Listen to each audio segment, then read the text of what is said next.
عثمان بن حیثم ابو عمر نے بیان کیا کہ ہم سے اوف نے بیان کیا، ان سے محمد بن سیرین نے، اور ان سے ابو ہریرہ نے بیان کیا کہ رسول اللہ نے مجھے رمضان کی زکوٰۃ کی حفاظت پر مقرر فرمایا۔ رات میں ایک شخص اچانک میرے پاس آیا اور غلہ میں سے لب بھر بھر کر اٹھانے لگا۔ میں نے اسے پکڑ لیا اور کہا کہ قسم اللہ کی میں تجھے رسول اللہ کی خدمت میں لے چلوں گا۔ اس پر اس نے کہا کہ اللہ کی قسم میں بہت محتاج ہوں، میرے بال بچے ہیں اور میں سخت ضرورت مند ہوں۔ ابو ہریرہ نے کہا اس کے اظہار معذرت پر میں نے اسے چھوڑ دیا۔ صبح ہوئی تو رسول اللہ نے مجھ سے پوچھا، اے ابو ہریرہ گزشتہ رات تیرے قیدی نے کیا کیا تھا؟ میں نے کہا یا رسول اللہ اس نے سخت ضرورت اور بال بچوں کا رونا رویا، اس لیے مجھے اس پر رحم آ گیا اور میں نے اسے چھوڑ دیا۔ آپ نے فرمایا کہ وہ تم سے جھوٹ بول کر گیا ہے اور وہ پھر آئے گا۔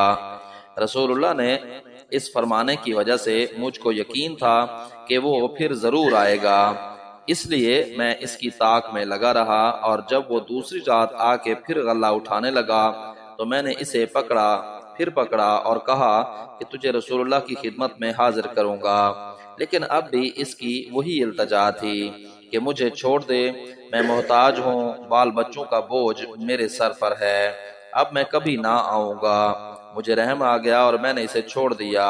صبح ہوئی تو رسول اللہ نے فرمایا، اے ابو ہریرہ تمہارے قیدی نے کیا کیا؟ میں نے کہا یا رسول اللہ اس نے پھر اسی سخت ضرورت اور بال بچوں کا رونا رویا جس پر مجھے رحم آ گیا، اس لیے میں نے اسے چھوڑ دیا۔ آپ نے اس مرتبہ بھی یہی فرمایا کہ وہ تم سے جھوٹ بول کر گیا ہے اور وہ پھر آئے گا۔ تیسری مرتبہ میں پھر اس کے انتظار میں تھا کہ اس نے پھر تیسری رات آ کر غلہ اٹھانا شروع کیا، تو میں نے اسے پکڑ لیا اور کہا کہ تجھے رسول اللہ کی خدمت میں پہنچانا اب ضروری ہو گیا ہے۔ یہ تیسرا موقع ہے۔ ہر مرتبہ تم یقین دلاتے رہے کہ پھر نہیں آؤ گے، لیکن تم باز نہیں آئے۔ اس نے کہا کہ اس مرتبہ مجھے چھوڑ دے تو میں تمہیں ایسے چند کلمات سکھا دوں گا جس سے اللہ تعالیٰ تمہیں فائدہ پہنچائے گا۔ میں نے پوچھا وہ کلمات کیا ہیں؟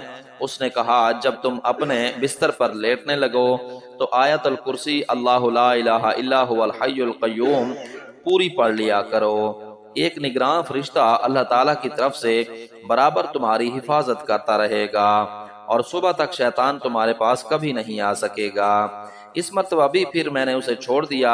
صبح ہوئی تو رسول اللہ نے دریافت فرمایا، گزشتہ رات تمہارے قیدی نے تم سے کیا معاملہ کیا؟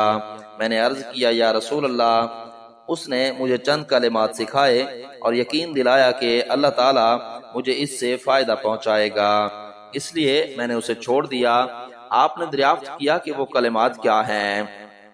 میں نے عرض کیا کہ اس نے بتایا تھا کہ جب بستر پر لیٹو تو آیت الکرسی پڑھ لو، شروع اللہ لا الہ الا هو الحی القیوم سے آخر تک۔ اس نے مجھ سے یہ بھی کہا کہ اللہ تعالیٰ کی طرف سے تم پر اس کے پڑھنے سے ایک نگراں فرشتہ مقرر رہے گا اور صبح تک شیطان تمہارے قریب بھی نہیں آ سکے گا۔ صحابہ خیر کو سب سے آگے بڑھ کر لینے والے تھے۔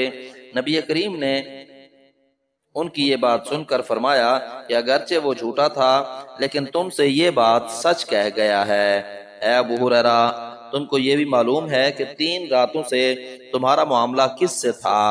انہوں نے کہا نہیں۔ نبی کریم نے فرمایا کہ وہ شیطان تھا۔ صحیح بخاری حدیث نمبر 2311۔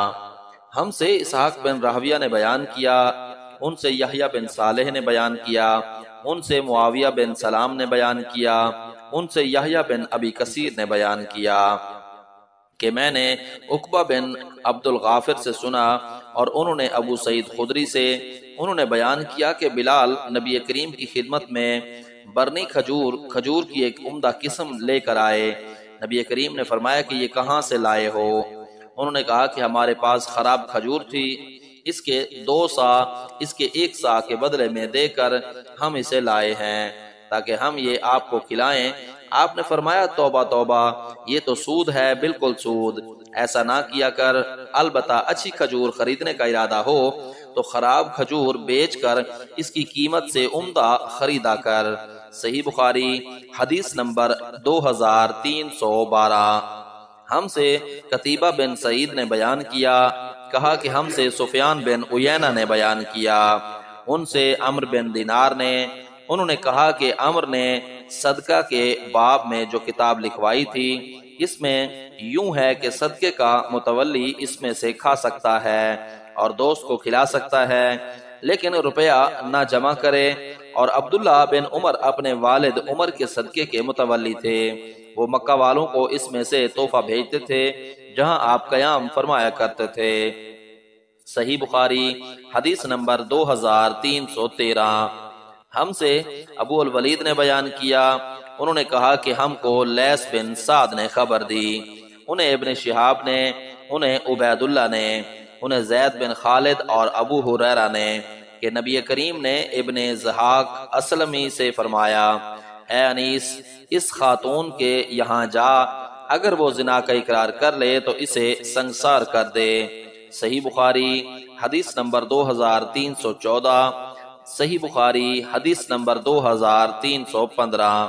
ہم سے ابن سلام نے بیان کیا، کہا کہ ہم کو عبد الوہاب سقفی نے خبر دی، انہیں ایوب نے، انہیں ابن ابی ملیکہ نے، اور ان سے عقبہ بن حارث نے بیان کیا کہ نعیمان یا ابن نعیمان کو نبی کریم کی خدمت میں حاضر کیا گیا، انہوں نے شراب پی لی تھی۔ جو لوگ اس وقت گھر میں موجود تھے، رسول اللہ نے انہیں کو اسے مارنے کا حکم دیا، انہوں نے بیان کیا، میں بھی مارنے والوں میں سے تھا، ہم نے جوتوں اور چھڑیوں سے انہیں مارا تھا۔ صحیح بخاری حدیث نمبر 2316۔ ہم سے اسماعیل بن عبداللہ نے بیان کیا، کہا کہ مجھ سے امام مالک نے بیان کیا، ان سے عبداللہ بن ابی بکر بن حزم نے، انہیں عمرہ بنت عبد الرحمن نے خبر دی کہ عائشہ نے بیان کیا، میں نے اپنے ہاتھوں سے نبی کریم کی قربانی کے جانوروں کے قلادے بٹے تھے، پھر نبی کریم نے ان جانوروں کو یہ قلادے اپنے ہاتھ سے پہنائے تھے، آپ نے وہ جانور میرے والد کے ساتھ مکہ میں قربانی کے لیے بھیجے، ان کی قربانی کی گئی، لیکن اس بھیجنے کی وجہ سے آپ پر کوئی ایسی چیز حرام نہیں ہوئی جسے اللہ تعالیٰ نے آپ کے لیے حلال کیا تھا۔ صحیح بخاری حدیث نمبر 2317۔ مجھ سے یحییٰ بن یحییٰ نے بیان کیا، کہا کہ میں نے امام مالک کے سامنے قرات کے بواسطہ اسحاق بن عبداللہ کے کہ انہوں نے انس بن مالک سے سنا، وہ بیان کرتے تھے کہ ابو طلحہ مدینہ میں انصار کے سب سے مالدار لوگوں میں سے تھے، بیرہا ایک باغ ان کا سب سے زیادہ محبوب مال تھا جو مسجد نبوی کے بالکل سامنے تھا، رسول اللہ بھی وہاں تشریف لے جاتے اور اس کا نہایت میٹھا عمدہ پانی پیتے تھے۔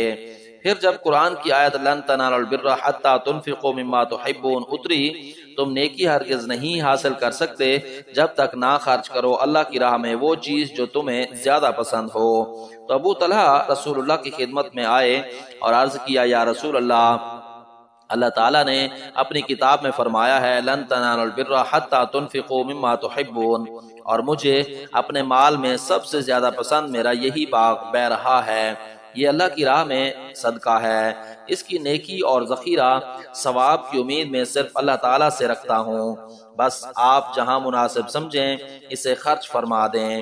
آپ نے فرمایا، واہ واہ، یہ بڑا ہی نفع والا مال ہے، بہت ہی مفید ہے، اس کے بارے میں تم نے جو کچھ کہا وہ میں نے سن لیا، اب میں تو یہی مناسب سمجھتا ہوں کہ اسے تو اپنے رشتہ داروں ہی میں تقسیم کر دے۔ ابو طلحہ نے کہا کہ یا رسول اللہ میں ایسا ہی کروں گا، چنانچہ یہ کنواں انہوں نے اپنے رشتہ داروں اور چچا کی اولاد میں تقسیم کر دیا۔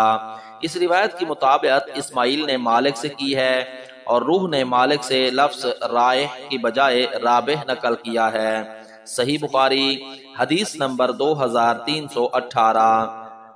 ہم سے محمد بن علا نے بیان کیا، انہوں نے کہا کہ ہم سے ابو اسامہ نے بیان کیا، انہوں نے کہا کہ ہم سے برید بن عبداللہ نے، انہوں نے کہا کہ ہم سے ابو بردہ نے بیان کیا، اور ان سے ابو موسیٰ اشعری نے بیان کیا کہ نبی کریم نے فرمایا، امانت دار خزانچی جو خرچ کرتا ہے، بعض دفعہ یہ فرمایا کہ جو دیتا ہے حکم کے مطابق کامل اور پوری طرح جس چیز کے دینے کا اسے حکم ہو اور اسے دیتے وقت اس کا دل بھی خوش ہو تو وہ بھی صدقہ کرنے والوں میں سے ایک ہے۔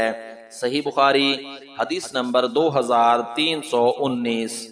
ہم سے قتیبہ بن سعید نے بیان کیا، کہا کہ ہم سے ابو عوانہ نے بیان کیا۔